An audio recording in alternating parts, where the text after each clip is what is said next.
நீங்கள் பார்த்துக் கொண்டிருப்பது உங்கள் விஜய்.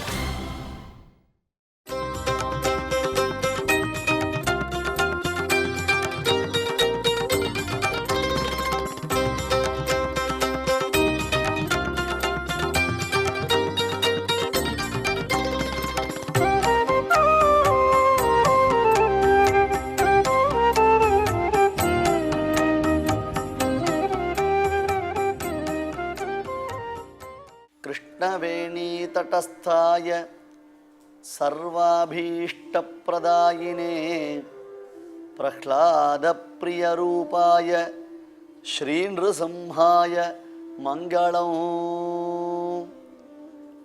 இந்த ஸ்லோகம் மகாத்வர்யு தர்மவிதாம் வரிஷ்டர் ஸ்ரீ நிருசிம்ம மகாயஜ்ஞ வைபவசீலர் முக்கூர் லக்ஷ்மி நரசிம்ஹாச்சாரியார் அனுகிரகம் செய்த அவருடைய திருவாக்கில் சாட்சாத் மட்டப்பள்ளிநாதனாம் ஸ்ரீ நிருசிம்மனே அமர்ந்து அருளிச் செய்த மங்களாஷ்டகம் என்னும் ஸ்தோத்திரத்தில் அமைந்திருக்கிறது.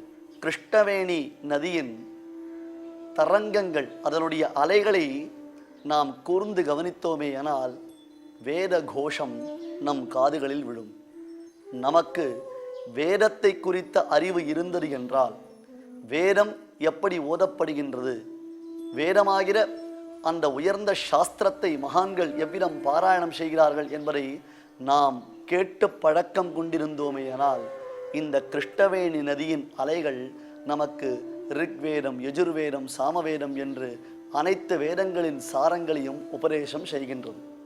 சரி, வேதத்தின் சாரம் என்ன, வேதத்தினால் நிர்ணயிக்கப்படும் விஷயம் என்ன, அந்த வஸ்து என்ன என்றால் பலமுறை கூறியிருக்கிறோமே, வேதங்கள் அனைவற்றாலும் ஒரு சேர நிர்ணயம் செய்யப்படக்கூடிய ஒப்புயர்வற்ற பரம்பொருள் சாக்ஷாத் ஸ்ரீயப்பதியான ஸ்ரீமன் நாராயணன்.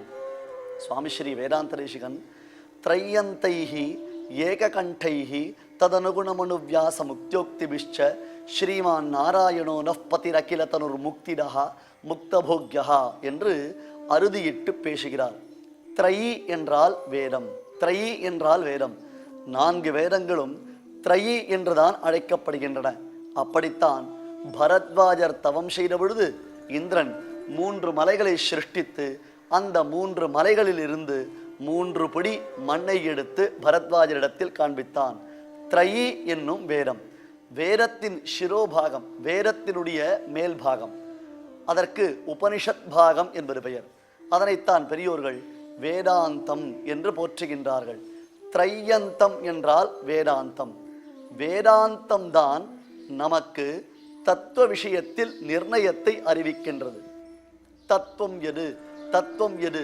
சுவாமி பெரியாழ்வார் எது பரதத்துவம் என்று வல்லபரேவ பாண்டியன் மயங்கிய பொழுது அவனுடைய சபைக்குத்தான் சென்று பாண்டியன் கொண்டாட பட்டர் பிரான் வந்தான் என்று ஈண்டிய சங்கம் எடுத்து ஊத வேண்டிய வேதங்கள் ஓதி விரைந்து கிழியறுத்தான் என்று பார்க்கிறோமே. இந்த தனியன் மிகவும் சுப்பிரசித்தமான தனியன்.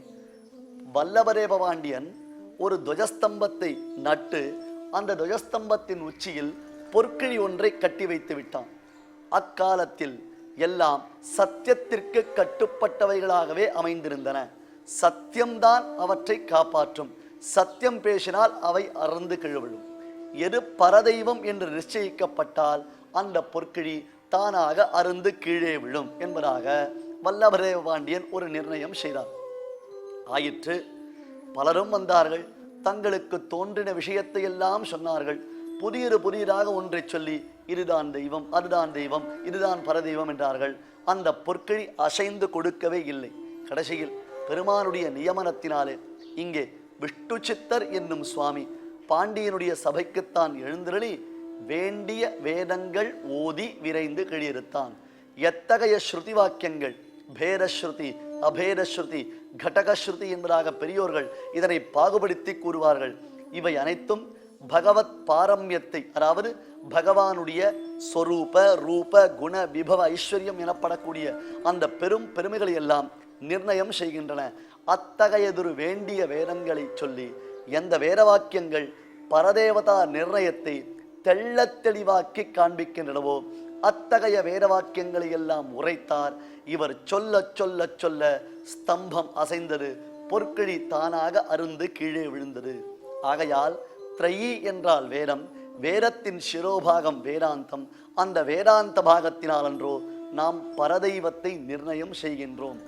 அத்தனை வேதங்களும் வேதாந்தங்களும் இதிகாசங்களும் புராணங்களும் மனு, பராசரர், ஹாரீதர், பரத்வாஜர் முதலான மகரிஷிகள் அருளிச் செய்த ஸ்மிருதி வாக்கியங்கள் இவை எல்லாம் ஒரே கண்டத்துடன், ஆம், இந்த குரலில் ஏற்றத்தாழ்வு என்பது கிடையாது, எல்லாம் ஒரே குரலில் ஸ்ரீமான் நாராயணோ நஃபதிரகில தனுர் முக்திரா முக்தபோக்யா, ஸ்ரீயப்பதியான ஸ்ரீமன் நாராயணனே நமக்கு மோட்சத்தை அளிக்கக்கூடியவன், முக்தர்களினால் அவன் அனுபவிக்கத்தக்கவன், அனுபவிக்கப்படுபவன் என்று வர்ணிக்கின்றது. இங்கே கிருஷ்ணவேணி நதியினுடைய சப்தராசிகளில் அதனுடைய அலைகளாகிறதான அந்த தரங்கங்களில் நாம் காது கொடுத்து கேட்டோமேயானால் உயர்ந்த வேத வாக்கியங்களை, ஸ்ருதி வாக்கியங்களை யோகானந்த ஸ்வரூபனான ஸ்ரீ நிருசிம்மன், ராஜ்யலட்சுமி வல்லபனான ஸ்ரீ நிருசிம்மன், வேதத்தினால் பரத்வாஜ மகர்ஷி ஆராதித்த ஓர் அதிதேவதா விசேஷம் இங்கே அமர்ந்துரைகிறது என்பதை நமக்கு புலப்படுத்துகின்றது. அடுத்தது கிருஷ்ணவேணி தடஸ்தாய பக்தாபீஷ்ட பிரதாயினே. நிருசிம்மனிடத்தில் நாளை என்பது கிடையாது. பக்தர்கள் தங்களை எப்படி பிரார்த்திக்கிறார்களோ, எந்தெந்த விஷயத்திற்காக தன்னிடத்தில் வந்து பக்தர்கள் பிரார்த்திக்கிறார்களோ அந்த பிரார்த்தனை சத்யா நிறைவேற்றுபவன். ஏனென்றால் முக்கூர் சுவாமி தன்னுடைய உபன்யாசங்களில் அடிக்கடி ஒரு விஷயத்தை குறிப்பிடுவார். ஸ்ரீ நிருசிம்மனுக்கு சத்யோஜாதன், சத்யோஜாதன் என்பது பெயர். சத்யோஜாதன் என்றால் பொருள் விளங்கவில்லையே சுவாமி, அப்பொழுதே அவன் வீயத் தோன்றிய என் சிங்கப்பிரான் என்பதுதான் அதனுடைய பொருள்.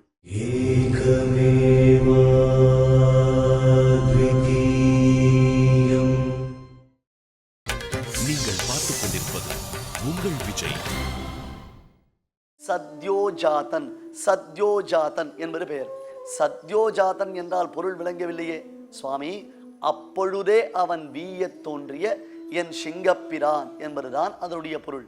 தட்டின மாத்திரத்தில், தட்டினவன் பக்தன் அல்ல, பகவத் துவேஷி, பாகவத விரோதி. அத்தகு ஹிரண்யகசிபு ஒரு கம்பத்தை தட்டின மாத்திரத்தில் உடனே ஆவிர்பவித்தானே, அதுபோன்று தான் தன் பக்தர்கள் தன்னை வணங்கும் பொழுது, தன்னிடத்தில் விருப்பங்களை தெரிவிக்கும் பொழுது உடனே ஸ்ரீ நிருசிம்மன் அவர்களை அனுகிரகம் செய்து அவர்களுடைய விருப்பங்களை எல்லாம் நிறைவேற்றுகின்றான். இந்த க்ஷேத்திரத்தில் பரத்வாஜர் தவம் செய்தார். பின்னர் அந்த பரத்வாஜ மகர்ஷி மாபெரும் யஜ்ஞத்தை செய்த பொழுது சப்த ரிஷிகளும் வந்து அந்த யஜ்ஞத்தில் கலந்து கொண்டார்கள். கீழே சொன்னோம், அத்ரி, பிருகு, குத்ச, வசிஷ்ட, கௌதம, காஷ்யப, ஆங்கீரஸ் என்பதாக சப்த ரிஷிகளும் பரத்வாஜ ரிஷியிட யாகத்தில் தாங்கள் பங்கு கொண்டார்கள். ராஜ்யலட்சுமி வல்லபனான ஸ்ரீ நிருசிம்மன், யோகானந்த ரூபனான ஸ்ரீ நிருசிம்மன் கர்ப்பகிரகத்துக்குள்ளே இருக்கும் அந்த பரம்பொருள் தான் வெளியில் வந்து சப்த ரிஷிகள் தன்னை ஆராதிக்கும் அந்த யஜ்ஞத்தை சாட்சாத்தாக கண்டுகளித்தார் என்பதையும் நாம் பார்க்கிறோம். அன்றைய தினத்தில் எந்த கல்பத்தில் ஆராதித்தாரோ அதற்கு உரியதான பிரமாணங்கள் நம்மிடத்தில் இல்லை. ஏதோ கல்பத்தில் பரத்வாஜர் இப்பெருமானை இங்கே ஆராதித்ததற்கு அடையாளமாக பரத்வாஜ மகர்ஷி ஆராதித்த அற்புதமானதொரு சங்கத்தையும் வெண் சங்கையும் இன்றும் நாம் ஸ்ரீ நிருசிம்மனுடைய சன்னிதானத்தில் சேவிக்கலாம். அந்த சங்கத்தினால்தான் தினந்தோறும் பிராத்த காலத்தில் கிருஷ்ணவேணி தீர்த்தத்தினால் பெருமான் ஸ்ரீ நிருசிம்மனுக்கு திருமஞ்சனம் நடைபெற்று வருகின்றது. இது ஒரு ஆச்சரியம்தானே. இந்த ஆச்சரியங்கள் எல்லாம் ஒரு கால விசேஷம் வரையிலும் நமக்கு தெரியாமலேயே இருந்தது. மகரிஷிகள் அவர்கள் தவம் செய்தார்கள். ஏதோ கல்பத்தில், மன்வந்தரத்தில், யுகபேரங்களில் அவர்கள் தவம் செய்திருக்கிறார்கள் என்றால், நாம் இப்பொழுது 20ஆம் நூற்றாண்டு 25ஆம் நூற்றாண்டு என்று பெருமிதத்தோடும் கூறுகிறோமே, இந்த 20ஆம் நூற்றாண்டில் பிரத்யட்சமாக நாம் பார்த்த தபஸ்வியாக அனுபவித்த மகாத்மாவாக முக்கூர் சுவாமி என்று எல்லோராலும் அன்புடன் அழைக்கப்படக்கூடிய நிருசிம்ம அத்வர்யோ தர்மவிதாம் வரிஷ்டரான முக்கூர் லக்ஷ்மி நிருசிம்மாச்சாரியார் சுவாமி திகழ்கிறார். அவருடைய தபோவனமாகவும் மட்டப்பள்ளி என்னும் இந்த க்ஷேத்திர விசேஷம் விளங்குகிறது. இங்கே நாம் திரையில் பார்க்கிறோமே, இது ஒரு குகை. இந்த குகை ராஜ்யலக்ஷ்மி வல்லபனான ஸ்ரீ நிருசிம்மன் சன்னிதானத்திற்கு அருகிலேயே அமைந்திருக்கக்கூடிய குகை. இந்த குகையில்தான் முக்கூர் சுவாமி பலமுறை அமர்ந்திருந்து பகவானை தியானித்திருக்கிறார். அவர் யாகம் செய்ததற்கு அடையாளமாக இன்றும் அவர் அமைத்த யாக குண்டத்தை நாம் பகவத் சன்னிதானத்தில் முன்புறத்தில் பார்க்கலாம்.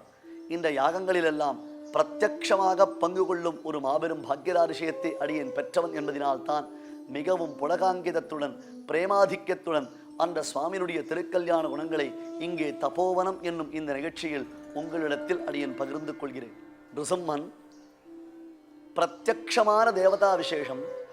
அவனிடத்தில் பக்தி பூண்ட பக்தர்களை சத்யோஜாதன் என்று பெயர் பூண்டவனான அந்த பரம்பொருள் உடனே ஓடி வந்து அனுகிரகம் செய்வான் என்பதை முக்கூர் சுவாமியின் வாழ்க்கை சரித்திரத்தில் பலமுறை நாம் பார்த்திருக்கிறோம். இங்கே சுவாமி தவம் செய்த ஒரு சிறு குகையை பார்க்கிறோம்.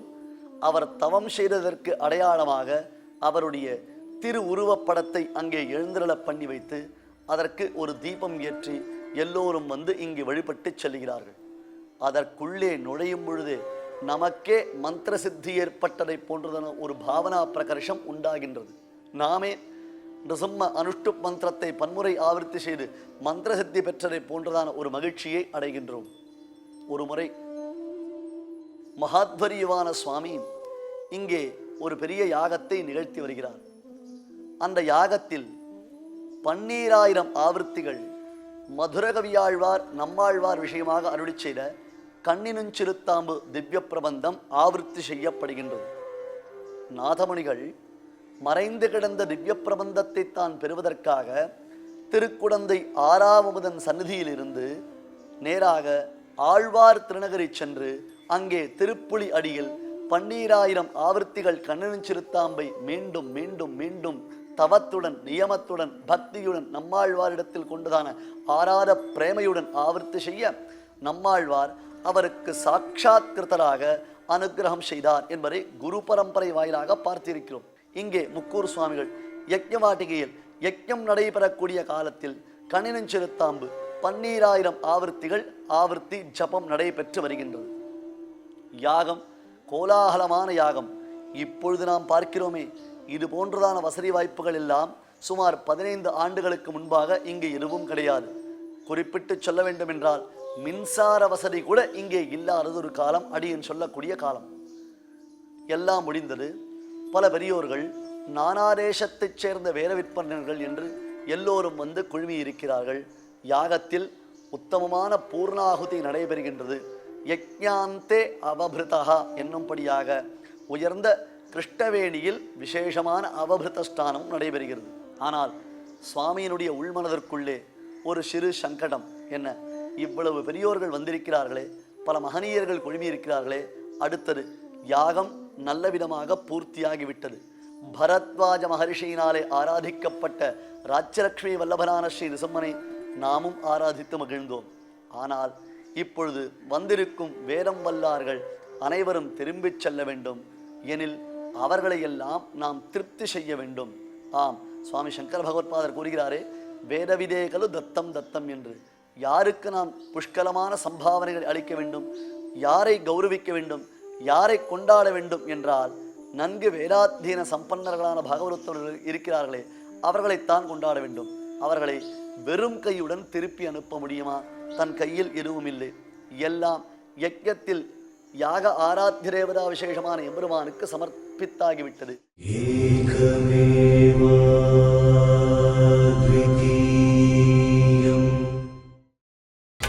நீங்கள் பார்த்துக் கொண்டிருப்பது உங்கள் விஜய். நன்கு வேதாத்தீன சம்பன்னர்களான பாகவதர்கள் இருக்கிறார்களே, அவர்களைத்தான் கொண்டாட வேண்டும். அவர்களை வெறும் கையுடன் திருப்பி அனுப்ப முடியுமா? தன் கையில் எதுவும் இல்லை.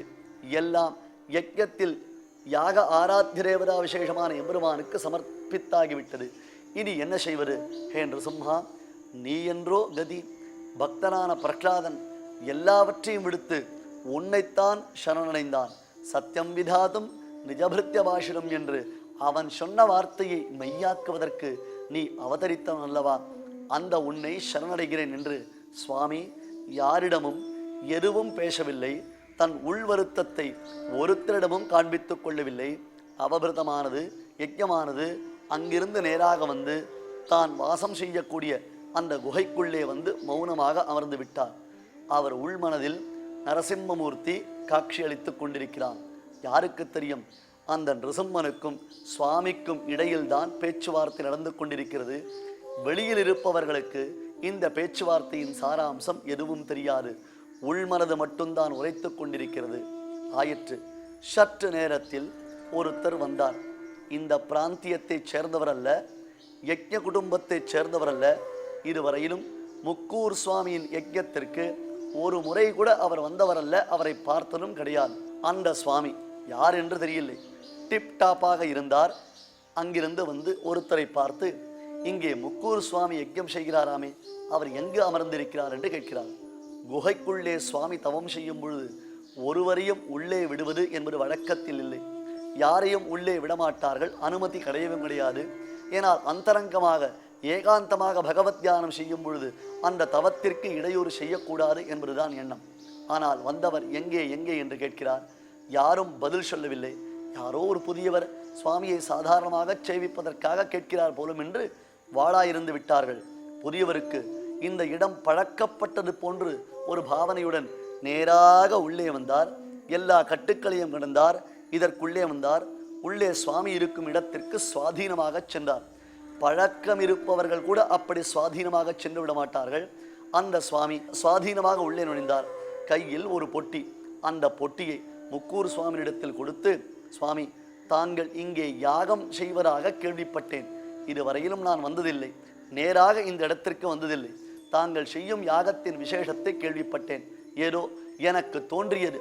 என்னால் முடிந்த சிறு காணிக்கை உங்களுக்கு சமர்ப்பிக்கிறேன், நான் விடை கொள்கிறேன் என்றவாறு அவருடைய பதிலுக்கு காத்திருக்கவில்லை.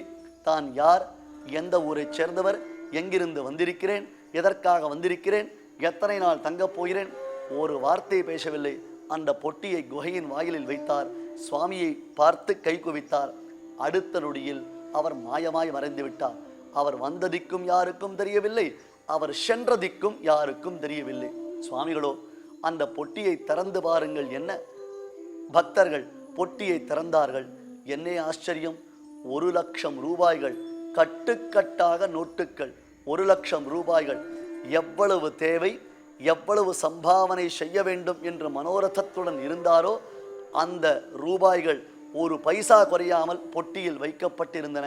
எங்கே அந்த சுவாமியை சென்று தேடி பாருங்கள் என்றவுடன் நானா திக்கிலும் சென்று தேடி பார்த்தார்கள். அவரை காண முடியவில்லை. இப்பொழுது புரிகிறதா? வந்திருந்தது, இவருக்கு அனுகிரகத்தை செய்தது சாட்சாத் எம்பெருமான் ஸ்ரீ நிருசிம்மன் தான் என்பது இன்றளவும் பக்தர்களாலே உணரப்பட்டதான ஒரு பேருண்மை. ஆகையால் தான் இந்த யுகத்திலும் நாம் இப்பொழுது பிரத்யட்சமாக சேவிக்கும்படியாக சுவாமி விசேஷமான சுவாதி மகா யஜ்ஞங்களினால் யஜ்ஞ புருஷனான ஸ்ரீ நிருசிம்மனை பலமுறை ஆராதித்திருக்கிறார். அவருடைய தபோவனமாக, அவர் தவம் செய்து சித்தி பெற்ற திருத்தலமாக, பரத்வாஜ மகர்ஷியின் தபசித்தி க்ஷேத்திர விசேஷமான கிருஷ்ணவேணி நதி தீரத்தில் ராஜ்யலக்ஷ்மி வல்லபனாம் ஸ்ரீ மட்டபல்லிநாதனுடைய சன்னிதானம் அமைந்திருக்கிறது. சுவாமிகளுடைய அவதார சரித்திர விசேஷத்தை நாம் தொடர்ந்து அனுபவிக்கலாம்.